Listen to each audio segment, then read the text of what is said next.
Dito sa Papa Dudut Stories, ikaw ay hindi nag-iisa.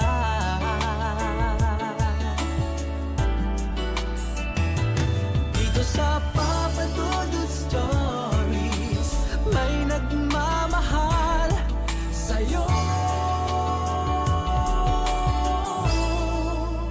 Papa Dudut Stories, Papa Dudut Stories.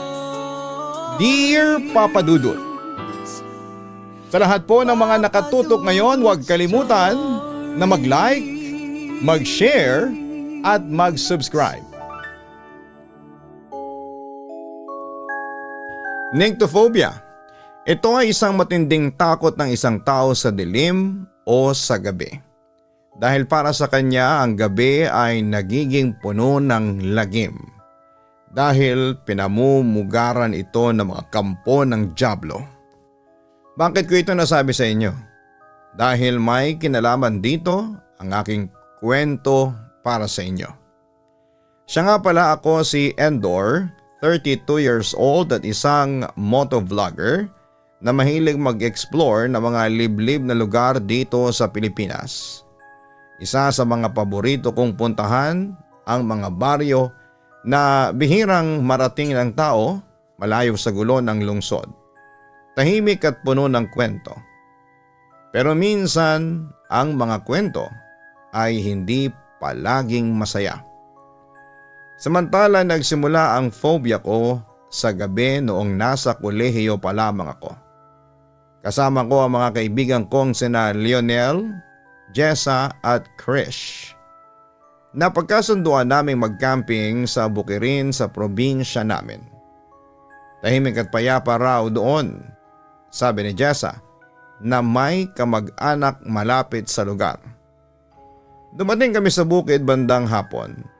Magandang tanawin, may lunti ang damo, mga puno ng niyog at isang maliit na sapa malapit sa pinagpwestohan namin.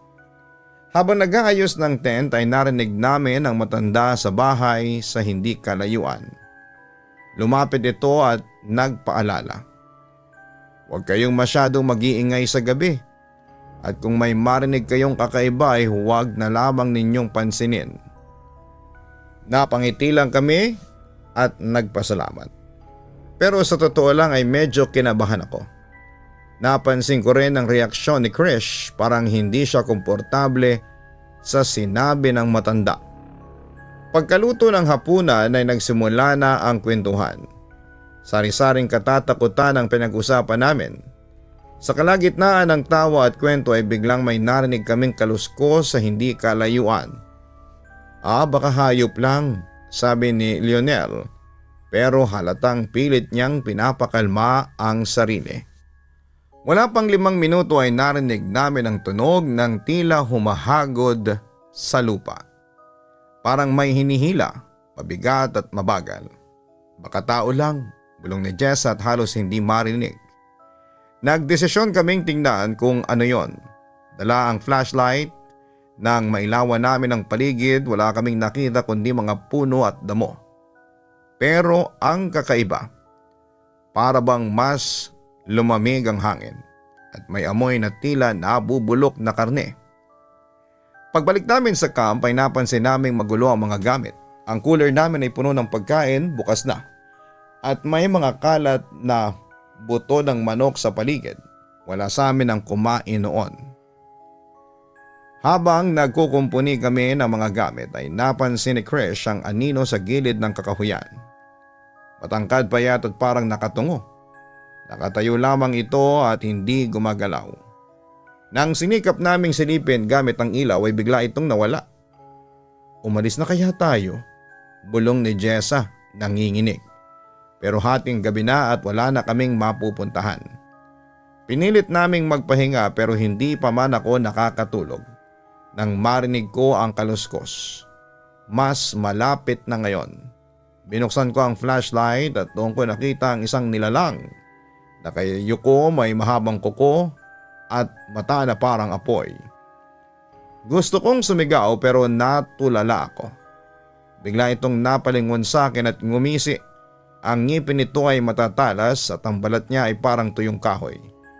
Napabalikwas ang lahat nang marinig ang sigaw ni Krish. "Takbo!"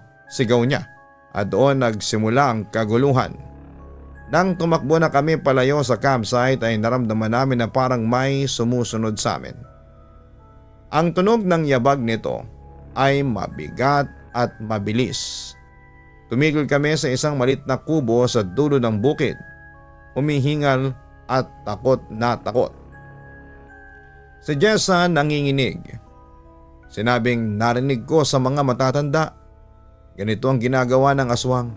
Sinusubukan kang takutin hanggang sa mawalan ka ng lakas. Nagpasya kaming maghintay ng liwanag.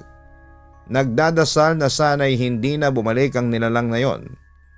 Sa hindi kalayuan ay rinig namin ang mga huni ng ibon.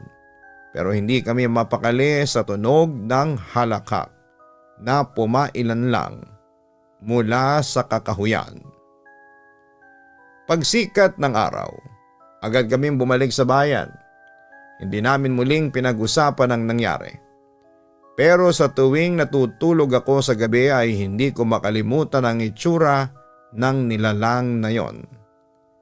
Ang mga matang parang apoy at ngising puno ng kasamaan. Minsan nagising ako isang gabi, pakiramdam ko'y may nakatingin sa akin mula sa labas ng bintana. Pero wala naman ako nakita. At doon na nagsimula ang takot ko sa dilim, Papa Dudut. Bawat gabing dumaraan, palaging nasa isipan ko na may lagim itong kasama. Lumipas ang panahon, Papa Dudut, naging motovlogger na nga ako at madalas akong nag-adventure sa labas dahil ito ang passion ko. At dito rin ako kumikita. Isang linggo ay napadpad ako sa Samar. Papalubog na ang araw nang pumasok ako sa isang mahabang daan na halos puro puno ang paligid. Walang signal, walang ibang sasakyan. Pero sakto, gusto ko naman talaga ng ganitong vibes. Tahimik lang at tanging tunog ng makina ng motor ko ang maririnig ko. Pero habang lumalalim ang gabi, biglang bumuhos ang malakas na ulan. Hindi lang basta ambon, parang bumaliktad ang langit at binuhos ang lahat ng tubig nito sa daan. Wala akong choice kundi ang maghanap ng masisilungan. Sa hindi kalayuan ay napansin ko ang isang lumang bahay sa gilid ng daan. Mukha itong napaglipasan na ng panahon, pero may ilaw sa loob. Kaya naisip kong may tao.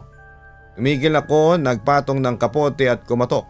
Ilang saglit ay may nagbukas ng pinto. "Pasok ka, iho, basa ka na," sabi ng isang matandang babae. Ang babaeng yon ay may mahinang boses at mabagal kung kumilos. Mabait siya sa unang tingin at walang dahilan para magduda. Pinapasok niya ako sa bahay, may kaunting lampara sa isang sulok na nagbibigay ng ilaw sa madilim na sala. Amoy lumang kahoy ang paligid at may kakaibang lamig sa loob, pero pinilit kong huwag mag-isip ng masama. Habang hinihintay ko ang pagtila ng ulan ay inalok ako ng matanda ng kape. Sa totoo lang, may kaba na akong nararamdaman. Hindi ko alam kung bakit. Siguro'y dahil sa kakaibang aura ng bahay, parang laging may nakatingin. Ngunit dahil ayaw ko magmukhang bastos, tinanggap ko ang alok niya. Habang umiinom ako, napansin kong ang mga mata ng matanda ay parang hindi gumagalaw kapag tumitingin. Sinubukan kong iwasan ang tingin niya pero parang sinusundan niya ako. Sa isang sulok ay may anino akong napapansin. Akala ko'y dahil lang sa liwanag ng lampara pero habang tumatagal ay pakiramdam ko'y hindi ako nag-iisa, Papa Dudut. Nagdesisyon akong umalis. "Salamat po, Lola, pero kailangan ko na pong bumalik sa daan," ang sabi ko. Baka may gasolina pa ako natitira para makarating sa bayan. Tumayo na ako at nagpaalam. Ngunit bago ako makalabas, sinabi ng matanda na hindi ka pwedeng umalis. Malakas pa ang ulan. "Okay lang po, kaya ko naman," sagot ko kahit Natutunogan ko na parang ayaw niya akong paalisin. Pagdating ko sa labas ay doon ko napansin ang hindi inaasahan. Ang motor ko, ang tangke nito ay biglang wala ng laman. Alam kong halos puno yon kanina bago ako pumasok. Sinong kukuha ng gasolina sa gitna ng ulan? Nagsimula akong magpanik, bumalik ako sa loob para magtanong. Pero wala na ang matanda. Ang lampara ay nakapatay na rin at ang buong bahay ay natatakpan na ng dilim. Tanging tunog ng ulan at ihip ng hangin ang naririnig ko. Doon ko napansin ang kakaiba. Sa dingding ay may mga lumang larawan. Ang babaeng nagbukas ng pinto, naroon ang larawan niya. Pero hindi siya mukhang matanda at mukha siyang bata at ang petsa ng larawan ay 1965. Nagsimula akong maglakad papatras, papalabas. Ngunit habang ginagawa ko yon ay may narinig akong yapak sa itaas. Mabagal, mabigat at papalapit sa hagdanan. Hindi ko na hinintay na makita kung sino yon. Tumakbo ako palabas ng bahay kahit na walang gasolina ang motor ko. Naglakad ako sa ulan at hindi ko na alintana ang basa. Pagdating ko sa highway, may nasalubong akong isang lalaking may dalang flashlight. "Saan ka galing?" tanong niya. "Itong lumang bahay po," sagot ko habang tumuturo. Pero nang lingunin ko ang direksyon ng bahay ay wala na ito. Ang nakita ko lang ay bakanting lote at mga damo. Simula noon ay hindi na ako bumalik pa sa lugar na yon. Pero sa bawat biyahe ko, dala ko ang tanong. Paano kung hindi ako nakalabas ng bahay na yon? At anong klaseng nilalang ang matandang yon? Samantalang experience kong yon ang na-share ko sa mga kasama kong motovlogger din. Alam mo kung anong sabi nila? May naengkwentro rin daw silang matandang babae na may bahay na naglalaho. Ang sabi pa nila, isa raw itong aswang. May similar case daw ang isang kapwa ko motovlogger na nakaranas ng tulad ng sa akin. Malakas daw ang ulan at napilitang magstay yung motovlogger sa bahay ng matanda habang gabi. At eto na nga, pagsapit ng gabi ay nakita daw ng motovlogger na yon na nagbago ang itsura ng matanda. Naging halimaw daw ito na payat at may mahahabang kuko. Buti na lang daw at mabilis kumilos ang motovlogger, kaya mabilis itong nakaalis sa bahay ng matanda. Kaya sabi ng mga kasamahan ko sa akin, buti raw at hindi ako nagpaabot ng gabi sa bahay ng matanda kasi kung nagpaabot pala ako, may chance na baka hindi ako makasurvive. Dahil naman sa aking narinig na kwento ay lalong tumindi ang takot ko sa gabi. Lumipas ang mga buwan, syempre nagpatuloy ako sa aking hobby. May iba't ibang karanasan, kababalaghan at hiwaga pero ang hindi ko makakalimutan ay yung nangyari lamang noong September 23, 2025. Dumating ang gabi habang nagiinuman kami sa isang campsite sa Batangas. Napag-usapan namin ang isang lumang alamat tungkol sa isang liblib na lugar sa Mindoro. Isang nakatagong paraiso na hindi halos napupuntahan ng tao. May kakaiba raw sa lugar na yon. Ayon sa mga matatanda pero sa halip na matakot ay mas lalo kaming naging interesado. Kinabukasan ay hindi na kami nagdalawang isip pa. Wala sa aming nagpaalam sa pamilya. Ang iniisip lang namin magiging isa na naman itong epic camping trip. Madaling araw pa lang bumiyahe na kami papunta sa Mindoro. 2 oras sa ferry tapos isa pang mahabang biyahe sa makitid at bakubakong daanan. Habang palayo kami ng palayo, palalim ng palalim ang katahimikan. Wala ng signal, wala ng kabahayan, wala ng bakas ng buhay. Sa isang malit na baryo huminto kami para magtanong kung alam nila ang lugar na hinahanap namin. May isang matandang lalaki na tila nabahala nang marinig ang destinasyon namin. "Kung ako sa inyo iho ay wag na kayong tumuloy.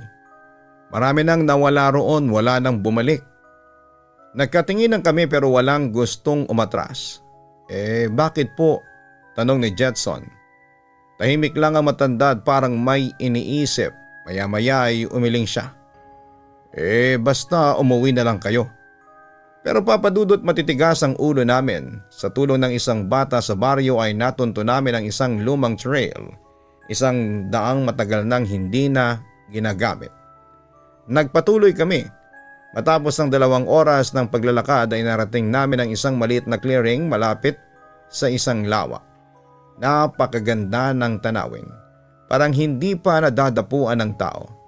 Malinaw ang tubig, tahimik ang paligid pero may kung anong kakaibang lamig sa hangin. Nang magtakip silim, nagsimula na kaming mag-ayos ng tent at nagpatayo ng bonfire. Habang nagkwekwentuhan at umiinom ay biglang lumakas ang hangin. Napansin ni Luis na may nakatayo sa kabilang dulo ng lawa, isang matangkad na figura na hindi naman gumagalaw. "May tao ba dun?" tanong niya. Nilungon naming lahat pero wala kaming makita. Napailing kami. Iniisip na baka pagod lamang kami o naloko lang ng dilim. Pero habang tumatagal, parami ng parami ang mga kakaibang bagay na napapansin namin. May mga yapak sa paligid na hindi namin ginawa. May mga tunog sa gubat, mga kaluskos, mahihinang mga bulong na parang may nagmamasid. Hanggang sa marinig namin ang isang tunog na nagpahinto sa amin. Isang mahabang buntong hininga. Sa madilim na bahagi ng gubat, may nakatayong isang babae. Mahaba ang buhok at maputlang maputla at nakasuot ng lumang damit.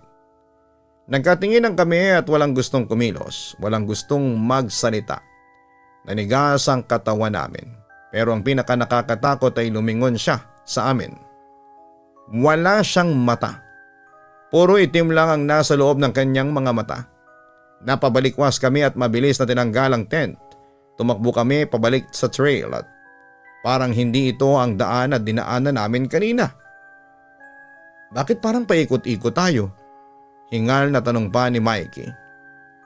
Pakiramdam namin ay hindi kami nakakabalik sa tamang direksyon. Hanggang sa narating namin ang isang lumang kubo sa gitna ng kagubatan. Pumasok kami at nagbabaka sakali na makahanap ng matutuluyan o tulong. Pero sa loob ay mas lalo kaming natakot.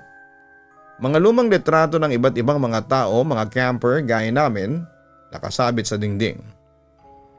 Lahat sila may parehong itsura. Nakangiti pero wala silang sigla sa mga mata. Sa sulok, may isang diary. Binuksan namin ito at nagsimulang magbasa. 5 araw ko na dito. Hindi ko na alam kung anong totoo. Hindi ko na makita ang daan pa uwi. Wala nang pagkain, wala nang tubig. Hindi sila tao. Hindi sila tao. Nabitawan ko ang diary. And doon may tao sa labas. Sabi nun sa akin ng isa kong kasama. Dahan-dahan akong lumingon sa bintana, may isang mukha na may mahabang ngipin at dugong tumutulo mula sa bibig. Hindi na kami nagdalawang isip, tumakbo kami palabas. Hindi na alintana kung saan mapadpad. Walang katapusang takbo. Walang katapusang sigaw. Hanggang sa isa-isa kaming nadadapa na. Humihingal at halos mawala ng pag-asa. Biglang lumitaw si Jetson mula sa likuran. "Doon may daan." Sinundan namin siya kahit na hindi kami sigurado kung tama ang tinatahak namin. Habang tumatakbo ay naramdaman namin ang presensya sa likod namin, mabilis, papalapit at nagmamadali. Hanggang sa makita namin ang isang liwanag sa dulo ng gubat. Ang kalsada. Wala na kaming inisip kundi ang makalabas, sumugod kami palabas ng gubat at doon namin nakita ang isang matandang lalaki, ang matandang binaliwala namin kanina sa baryo. Hawak niya ang isang bote ng asin, saka ito'y sinaboy sa daanan. Biglang bumalik ang katahimikan. Tumingin siya sa amin. "Butit nakatakbo kayo." Hingal na hingal kami at wala nang lumingon pa sa likod. "Nakawala ba tayo?" tanong pa ni Mikey. Huminga ng malalim ang matanda. "Sa oras na umalis kayo, huwag na kayong babalik." Hindi na namin hinintay na tanungin kung bakit. Sumakay kami kaagad sa sasakyan at umalis na. Hindi na lumingon at hindi na nagtanong pa. Nagising ako kinabukasan sa hotel kung saan kami nag-check-in matapos makalabas sa baryo. Walang nagsalita, walang gustong pag-usapan ang mga nangyari. Bago kami bumalik sa Maynila ay tumingin ako sa aking cellphone. Walang signal ng gabi na yon. Pero nang bumalik ang network, may natanggap akong isang mensahe. Isang lumang litrato. Kami pero sa likod namin ay may nakatayo. At ngayon kahit nasa syudad na kami ay hindi ko maiwasang mapansin ang malamig na hangin sa tuwing magtatakip silim. At ang pakiramdam na may mga matang nakamasid. Kaya hindi mo ako masisisi kung magkaroon man ako ng nyctophobia. Dahil sa mga naranasan kong lagim at lahat ng yon ay tila may kinalaman sa mga aswang. Siguro bahagi na ang mga aswang at iba pang mga paranormal creatures sa pagiging motovlogger namin. Bawat lugar na napupuntahan namin ay may kanya-kanyang kwento ng kababalaghan. May kanya-kanyang lagim na nangyayari tuwing gabi. At nasa sa atin na lamang yon kung paano natin ito papaniwalaan. Papadudot sa ngayon ay patuloy pa rin ako sa pagiging motovlogger. Halos malibot ko na ang buong Luzon, Visayas at Mindanao. At hanggang ngayon ay may takot pa rin ako sa dilim kaya medyo hindi ako bumabiyahe talaga ng gabi unless emergency. Papadudot maraming kwento ng kababalaghan ang narinig natin sa tuwing sasapit ang gabi. May kapanipaniwala. Meron namang mapapaisip ka at magdadalawang isip kang paniwalaan. Sa kwento ko ay sanay na ako na karamihan sa mga nakakarinig nito ay hindi naniniwala sa akin since involved dito ang mga aswang. Ayos lang sa akin. Naintindihan ko naman kung may reservations kayo pagdating sa usaping aswang. Gayunpaman ay magpasalamat na lamang kayo at hindi pa kayo nakakakita at nakaka-encounter ng aswang kasi once na nakakita ka na, magiging bahagi na siya ng bangungot mo at mahirap siyang kalimutan. Hanggang dito na lamang papadudot, maraming salamat at magandang araw po sa inyong lahat. Lubos na gumagalang, Endor. Maraming salamat Endor sa kwentong ipinadala mo sa aming programa. May mga taong takot sa dilim dahil karamihan sa mga lagim ay nangyayari kapag gabi. Ganun pa man ay hindi sa lahat ng pagkakataon ay mabubuhay tayo sa takot. Kailangan nating maging matapang at matibay ang loob. Dahil sa hirap ng buhay ngayon, ang matatag lamang ang nakakasurvive. Kaya sa susunod ay subukan ninyong harapin ang inyong takot at kung anong phobia na meron ka ay labanan po ito. At huwag kakalimutan na sa paglaban natin ay patuloy na manampalataya at magdasal sa Diyos. Dahil nasa Kanya, manggagaling ang inyong tapang at kumpiyansa sa sarili na harapin ang mga pagsubok ng inyong buhay.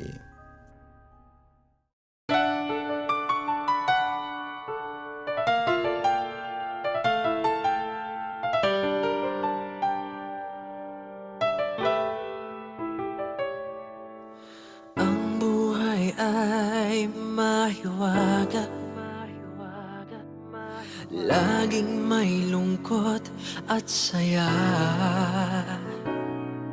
Sa Papa Dudut Stories, laging may karamay ka.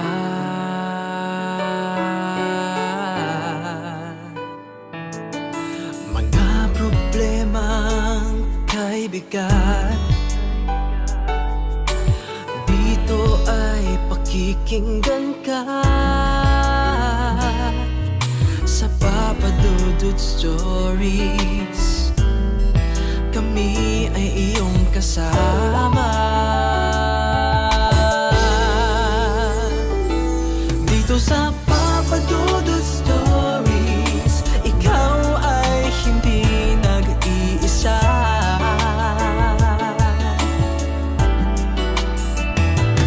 Dito sa Papa Dudut Stories, may nagmamahal sa'yo.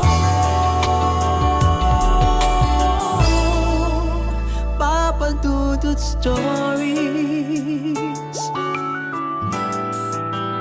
Papa Dudut Stories. Papa Dudut Stories.